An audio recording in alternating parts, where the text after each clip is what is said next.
Elon Musk's story is not the story of luck, genius, or being born rich. It is the story of obsession, pressure, sacrifice, and understanding how money actually works at the highest level.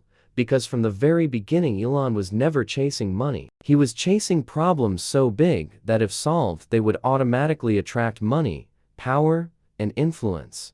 And that mindset alone separates employees from empire builders. Because while most people wake up asking how they can earn more this month, Elon was asking how the future would look in 20 or 50 years, and where value would inevitably flow. And that way of thinking started early when he invested his first and most important asset, not into stocks, crypto, or flashy opportunities but into knowledge, reading obsessively, learning physics, engineering, software, economics, and systems thinking, understanding that income never outgrows thinking and that whoever understands the system always beats whoever only works inside it. And when he built Zip2, his first real company, it wasn't glamorous or revolutionary. It was practical, helping newspapers move their business directories online, solving a real problem that businesses were already willing to pay for. And that company taught him the rules of capitalism the hard way.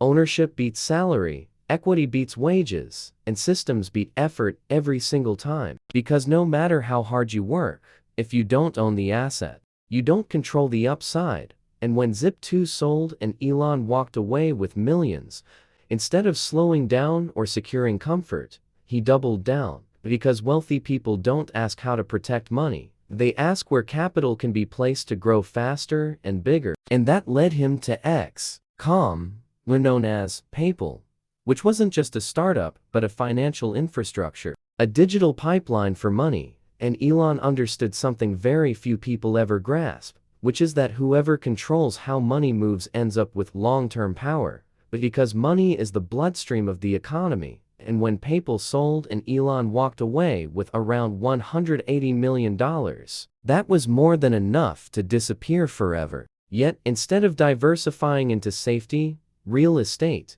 or passive comfort, he went all in on risk, pouring almost everything into Tesla, SpaceX, and energy, putting himself in a position where failure meant personal collapse, stress, public embarrassment, and financial ruin. And by 2008, he was nearly broke, companies failing, investors pulling out, rockets exploding, Tesla on the verge of bankruptcy, sleeping on factory floors, borrowing money for rent. Yet he kept going because he wasn't building businesses for comfort or applause.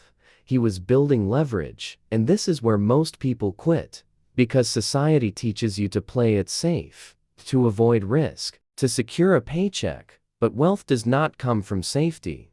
It comes from calculated conviction. And Tesla was never just about electric cars. It was about energy independence, vertical integration, data, software, manufacturing efficiency, and long-term dominance, controlling batteries, charging infrastructure, software updates, and production, reducing reliance on fragile supply chains while competitors stayed dependent. And SpaceX was never just about rockets. It was about radically lowering the cost of access to space, turning reusable rockets into a cash-flowing service for governments and corporations, breaking monopolies, and forcing an entire industry to evolve. While Starlink quietly became one of the most powerful assets in the world, a global internet infrastructure creating recurring revenue, supporting SpaceX financially while also serving rural communities, military operations, disaster zones, and entire countries. And this is where Elon's empire becomes clear. Because each company feeds the others. Tesla funds innovation and manufacturing lessons.